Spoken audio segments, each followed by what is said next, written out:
Algunas veces los deportes pueden contar con una buena historia, una que mantiene a los fanáticos interesados y algo que se recuerda durante mucho tiempo. A lo largo de la historia de los deportes ha habido una gran cantidad de historias y recuerdos, pero solo unos pocos han alcanzado el estatus de leyenda urbana. Estas leyendas ganaron fuerza a lo largo de los años, pero después alcanzaron gran difusión gracias a Internet. A veces, la verdad puede llegar a revelarse, pero las historias están tan arraigadas que ni siquiera podemos creer esa verdad y por lo tanto la leyenda urbana la sostiene. Aquí te dejo 12 grandes leyendas urbanas en la historia del deporte. Las llaves prestadas. A mediados de los 90, como muchos probablemente saben, el equipo italiano Sampdoria alcanzó el éxito gracias a un grupo de jugadores jóvenes y talentosos, que también eran buenos amigos fuera del campo. La leyenda dice que un día Beppe Dossena fue a ver a Roberto Mancini, pidiéndole las llaves de su casa, ya que las necesitaba para pasar una noche allí con una mujer, y al estar en una relación, no quería levantar sospechas. Mancini felizmente ayudó a su amigo, pero más tarde, ese día, Vialli se le acercó y le propuso hacer una broma a Dossena, y entrar a la casa de Mancini durante la noche con las llaves de repuesto de Roberto, para asustarlo. No hace falta decir que continuaron con la broma, solo para descubrir que la chica que estaba con Dossena era la novia de Mancini. Piensa lo que quieras de la historia, pero Dossena se cambió muy pronto a otro equipo, y apenas estaba en la tercera serie, mientras que el Sampdoria había ganado el Scudetto justo el año anterior. Los récords de Josh Gibson. Josh Gibson pasó toda su carrera en las ligas negras y por lo tanto nunca recibió la exposición o el reconocimiento que los historiadores dicen que habría confirmado su posición como uno de los mejores jugadores de todos los tiempos. No hubo el mismo análisis estadístico en las ligas negras que en las grandes ligas de béisbol y por lo tanto los logros reales de Gibson son algo vagos y no están confirmados. Las historias de jonrones de 182 metros y casi 800 jonrones de carrera se agregaron a su leyenda. Desafortunadamente, la repentina muerte de Gibson en 1947 impidió a los historiadores obtener una imagen más precisa de su carrera. Por lo tanto, gran parte permanece como una especie de folclore en los anales de la historia del béisbol. La maldición de Bela Goodman. Si existe una leyenda realmente apasionante entre los aficionados al fútbol, seguramente es la maldición de Bela Goodman, que a más de 50 años después de ser pronunciada, siempre vuelve a planear sobre el Benfica de Portugal. Hace ya más de medio siglo que el entrenador mítico dijera que el Benfica no volvería a ganar un título europeo en 100 años, luego de ser despedido después de pedir un aumento de sueldo, y llevar a las vitrinas de este equipo sus dos únicas Copas de Europa, en 1961 y 1962. A pesar de que el mítico Eusebio fue a llorar a su tumba, nada ha funcionado. El alivio que tienen sus seguidores, que la han visto varias veces cumplida, luego de perder las finales de Copa de Europa de 1963, 1965, 1968, 1988 y 1990 y la Copa de la UEFA 1983, 2013 y 2014, es que cada vez está más cerca el fin de la maldición. La leyenda de Kevin Mitchell. La leyenda surgió en la autobiografía de 1999 de Doug Gooden titulada Hit. En esta, Gooden entra en detalles vividos sobre el momento en que fue a la casa de la novia de Mitchell para visitar a su ex compañero de equipo, a quien encontró en un enorme ataque de ira. La historia cuenta que Mitchell, que empuñaba un cuchillo, se había molestado con su novia y le gritaba blasfemias y la amenazaba. Entonces, Mitchell agarró el gato de su novia y utilizó el instrumento de cocina. Años más tarde, ni Gooden ni Mitchell se atribuyeron la responsabilidad de la historia. Gooden niega haber publicado el libro, mientras que Mitchell niega que esto haya sucedido, dejando que la leyenda crezca y crezca. El efecto Ramsey. Según nos dice esta leyenda, durante el torneo de Brasil, Aaron Ramsey, perteneciente al Arsenal de Londres, cargaba sobre sus hombros el fallecimiento de varios famosos tras haber anotado un gol. Se dice que al anotar su primer gol como profesional, se produjo el deceso de Osama Bin Laden. Luego, tras su segunda celebración, a los 3 días se anunció la de Steve Jobs. Después, por la Liga de Campeones, le marcó al Olympique de Marsella, y al día siguiente se conoció la defunción de Muammar Gaddafi. Ramsey anotó por la Liga de Campeones ante Sunderland, y unas horas después se supo que Whitney Houston había fallecido. Y así no menos de 16 celebridades fallecieron poco después de anotar un gol, lo que hizo crecer el llamado efecto Ramsey. Los Cachorros de Chicago y el número 108. El 22 de septiembre de 2016, el Chicago Sun-Times publicó una lista de supuestos hechos sobre el número 108 en anticipación de la primera victoria de la Serie Mundial de los Cachorros de Chicago desde 1908.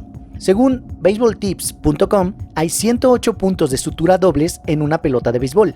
A.G. Spalding Ambrose tenía una oficina en 108 Randolph Street en Chicago, Illinois, en 1876. Se mudaron a 108 Madison Street en 1881. Las esquinas del Wrigley Field se encuentran a 355 pies en el campo izquierdo y 353 pies en el campo derecho, desde el plató. Cuando estos se convierten a metros, obtienes 108.2 y 107.5 metros respectivamente. Las películas Millonario al Instante y Volver al Futuro 2, que muestran a los Cachorros de Chicago ganando la Serie Mundial, duran 108 minutos. Según baseballreference.com, el promedio de bateo de Emil Berman durante su última temporada con los Cachorros de Chicago fue de .108. En su última victoria de la Serie Mundial antes del 2016, los Cachorros de Chicago vencieron a los Tigres de Detroit en el juego 6 de la Serie Mundial de 1945, el 8 de octubre de 1945. Esto es el mes 10, día 8. Arthur Conan Doyle fue el primer portero del Portsmouth. Al parecer, esta es una creencia generalizada en Inglaterra, que el legendario escritor y médico de ficción criminal Sir Arthur Conan Doyle fue el primer portero en la historia de los ganadores de la Copa FA 2008 Portsmouth. Si bien es cierto que Doyle era un gran deportista y también fue portero, de hecho solo jugó a nivel aficionado para el Portsmouth AFC, un equipo que se disolvió en 1886 y no tiene ninguna conexión con el moderno Portsmouth FC. La teoría del Super Bowl. La violencia doméstica ha sido un problema muy a menudo ignorado. Se han realizado muchos esfuerzos bien intencionados y exitosos en las últimas décadas para llamar la atención del público sobre el tema, para hacer correr la voz a las mujeres de que no necesitan sufrir en silencio, para anunciar que hay organizaciones a las que las víctimas pueden recurrir para obtener ayuda. Desafortunadamente, casi todas las causas tienen un subgrupo de defensores que, ya sea por noticias falsas o credulidad sincera, terminan esparciendo nobles mentiras en el fomento de esa causa.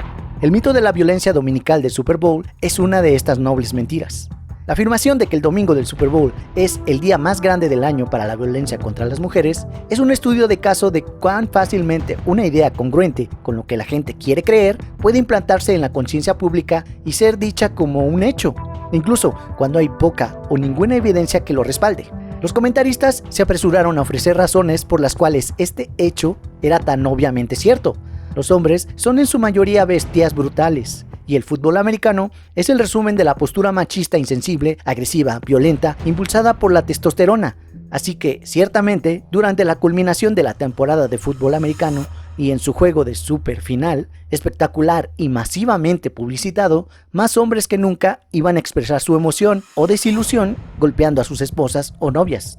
Esta leyenda urbana captó tanta atención que la NBC emitió un anuncio de servicio público antes del juego de 1993 para recordarles a los hombres que la violencia doméstica es un delito.